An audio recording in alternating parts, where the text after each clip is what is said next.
അപ്പോൾ എല്ലാവർക്കും പുതിയ വീഡിയോയിലേക്ക് സ്വാഗതം. മെഡോക് സൂപ്പർ നാച്ചുറൽ യൂണിവേഴ്സിലെ ആദ്യ സീക്വൽ മൂവിയായി അമർ കൗശികിൻ്റെ ഡയറക്ഷനിൽ രാജ്കുമാർ റാവ്, ശ്രദ്ധ കപൂർ, പങ്കജ് ത്രിപാഠി, അപർശക്തി ഖുറാന, അഭിഷേക് ബാനർജി എന്നിവർ പ്രധാന കഥാപാത്രത്തെത്തുന്ന ഏറ്റവും പുതിയ മൂവിയാണ് സ്ത്രീ 2. ബോളിവുഡ് ഇൻഡസ്ട്രിയിൽ ഹൊറർ കോമഡി ജോണറിന് പുതിയൊരു സാധ്യത നൽകുന്നതിനോടൊപ്പം രണ്ട് ജോണറിനെയും കൃത്യമായി ബ്ലെൻഡ് ചെയ്യാൻ സാധിച്ചു എന്നതായിരുന്നു സ്ത്രീയുടെ ആദ്യ ഭാഗത്തിൻ്റെ ഏറ്റവും വലിയ വിജയം. എന്നാൽ തുടർന്നുള്ള സിനിമകളെല്ലാം ക്രിട്ടിക്കലി അക്ലൈംഡ് ആണെങ്കിൽ പോലും കൊമേഴ്ഷ്യലി അത്ര കണ്ട് വിജയം വരിക്കാൻ സാധിക്കാതെ പോയതും നമുക്ക് കാണാൻ സാധിച്ചു. അതുകൊണ്ട് തന്നെ ഇതിൻ്റെ എല്ലാം തുടക്കമായ OG മൂവിയുടെ സെക്കൻഡ് പാർട്ടിൽ എനിക്ക് ചെറുതല്ലാത്ത വിശ്വാസം ഉണ്ടായിരുന്നു. ആ വിശ്വാസം എത്രത്തോളം അവർ കാത്തു സൂക്ഷിച്ചു എന്ന് നോക്കാം ഈ വീഡിയോയിലൂടെ. സ്ത്രീ മൂവി എവിടെ വെച്ച് അവസാനിച്ചോ അവിടെ വെച്ച് തന്നെയായിരുന്നു സ്ത്രീയുടെ സെക്കൻഡ് പാർട്ടും തുടങ്ങിയിട്ടുണ്ടായിരുന്നത്. ആദ്യ ഭാഗത്തിൽ ചന്ദേരി ഗ്രാമം ഭയപ്പെട്ടിരുന്ന സ്ത്രീയെ ഇപ്പോൾ ആലോചിച്ചുകൊണ്ട് മുന്നോട്ട് പോകുന്ന സാഹചര്യത്തിൽ വിക്കി, ബിട്ടു, ജന, രുദ്രബായി എന്നിവർക്കിടയിലേക്ക് സർക്കട്ട ഡീമൺ കൂടെ വരുന്നതോടെ അവരുടെ നാട്ടിൽ നിൽക്കുന്ന സംഭവങ്ങളാണ് സിനിമയുടെ മെയിൻ പ്ലോട്ടായി വരുന്നത്.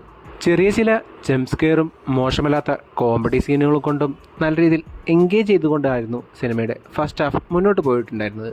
അത് ഇൻ്റർവെല്ലിന് മുന്നോടിയായി പീക്കിലേക്ക് എത്തുന്ന കാഴ്ചയും എനിക്ക് കാണാൻ സാധിച്ചു. എന്നാൽ അത്രയും നേരം ബിൽഡപ്പ് ചെയ്തു വെച്ച സർക്കട്ട ഡീമനെ സെക്കൻഡ് ഹാഫിൽ വേണ്ടത്ര യൂട്ടിലൈസ് ചെയ്യാൻ പറ്റാതെ പോയ പോലെ എനിക്ക് സിനിമ കണ്ടു കഴിഞ്ഞപ്പോൾ തോന്നി. അതേപോലെ തന്നെ യൂണിവേഴ്സ് ആയതുകൊണ്ട് തന്നെ എക്സ്പെക്റ്റഡ് ആയിരുന്ന ക്യാമിയോ വെറുമൊരു ക്ലാപ്പിംഗ് മൊമെൻറ്റിനപ്പുറം വേറെ ഒന്നും സിനിമയ്ക്കായി ചെയ്യാൻ സാധിക്കാതെ പോയതുപോലെയും എനിക്ക് അനുഭവപ്പെട്ടു. അതോടൊപ്പം ഇടയ്ക്കൊന്ന സർപ്രൈസ് ക്യാമിയോ നല്ലതായിരുന്നെങ്കിൽ പോലും അദ്ദേഹം അതിനെ ക്യാരി ചെയ്ത രീതി എനിക്ക് അത്ര കണ്ട് വർക്കൗട്ടായതായി തോന്നിയില്ല.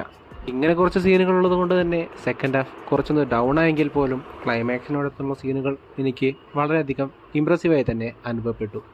എന്നാൽ മിഡ് ക്രെഡിറ്റ് സീനിന് ശേഷം വന്ന രണ്ട് സോങ്ങുകളും അനാവശ്യമായി സിനിമയുടെ പ്രൊമോഷനിന് വേണ്ടി മാത്രം കുത്തിക്കയറ്റിയതുപോലെ എനിക്ക് അനുഭവപ്പെട്ടു. പെർഫോമൻസിലേക്ക് വരികയാണെങ്കിൽ പ്രധാന കഥാപാത്രങ്ങളടക്കം എല്ലാവരും സിനിമയ്ക്ക് വേണ്ട പെർഫോമൻസ് തന്നെയാണ് സിനിമയോടൊപ്പം കാഴ്ചവെച്ചിട്ടുണ്ടായിരുന്നത്. പ്രകടനങ്ങൾക്കപ്പുറം സിനിമയെ നല്ല രീതിയിൽ താങ്ങി നിർത്തിയിട്ടുണ്ടായിരുന്നത് സിനിമയുടെ ടെക്നിക്കൽ സൈഡായിരുന്നു. അതിൽ VFX ആയിട്ട് വഹിച്ച പങ്ക് വളരെ വലുതായാണ് എനിക്ക് അനുഭവപ്പെട്ടിട്ടുണ്ടായിരുന്നത്. കൂടാതെ സച്ചിൻ ജിഗർ കമ്പോസ് ചെയ്ത മ്യൂസിക് എല്ലാം എനിക്ക് വളരെയധികം ഇഷ്ടപ്പെട്ടപ്പോൾ നേരത്തെ പറഞ്ഞതുപോലെ ക്ലൈമാക്സിൽ കുത്തിക്കയറ്റിയ രണ്ട് സോങ്സ് എനിക്ക് ഫോഴ്സ്ഡായി അനുഭവപ്പെട്ടു. എന്നാൽ ജസ്റ്റിൻ വർഗീസ് ചെയ്തു വെച്ച ബാക്ക്ഗ്രൗണ്ട് സ്കോറെല്ലാം സിനിമയുടെ മൂഡിനെ എൻഹാൻസ് ചെയ്യാൻ വളരെയധികം സഹായിച്ചു എന്ന് തന്നെയാണ് സിനിമ കണ്ടു കഴിഞ്ഞപ്പോൾ എനിക്ക് തോന്നിയിട്ടുണ്ടായിരുന്നത്. അതോടൊപ്പം ജിഷ്ണു ഭട്ടാചാര്യ നിർവഹിച്ച സിനിമാറ്റോഗ്രാഫിയും ഹേമന്തി സർക്കാരിൻ്റെ എഡിറ്റിങ്ങും സിനിമയുടെ ഗ്രാൻഡിയറിനെ മികച്ചതാക്കുന്ന വലിയ പങ്കുവഹിച്ചതായാണ് സിനിമ കണ്ടു കഴിഞ്ഞപ്പോൾ എനിക്ക് തോന്നിയിട്ടുണ്ടായിരുന്നത്. ആകെ മൊത്തത്തിൽ ആദ്യ ഭാഗത്തോടെ നീതി പുലർത്താൻ ഒരു പരിധിവരെ സാധിച്ചപ്പോൾ യൂണിവേഴ്സിനെ കൃത്യമായി യൂട്ടിലൈസ് ചെയ്യാൻ മറന്നു എന്നൊരു കുറവൊഴിച്ചു നിർത്തിയാൽ നല്ലൊരു തിയേറ്റർ എക്സ്പീരിയൻസ് സമ്മാനിക്കുന്ന സിനിമ തന്നെയാണ് സ്ത്രീ 2 സർക്കട്ടേക്ക് ആതങ്ക്.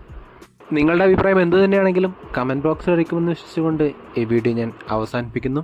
വീഡിയോ ഇഷ്ടപ്പെട്ടാൽ ചാനൽ സബ്സ്ക്രൈബ് ചെയ്യുക. അപ്പോൾ മറ്റൊരു വീഡിയോയുമായി വീണ്ടും കാണും വരെ ഗുഡ് ബൈ.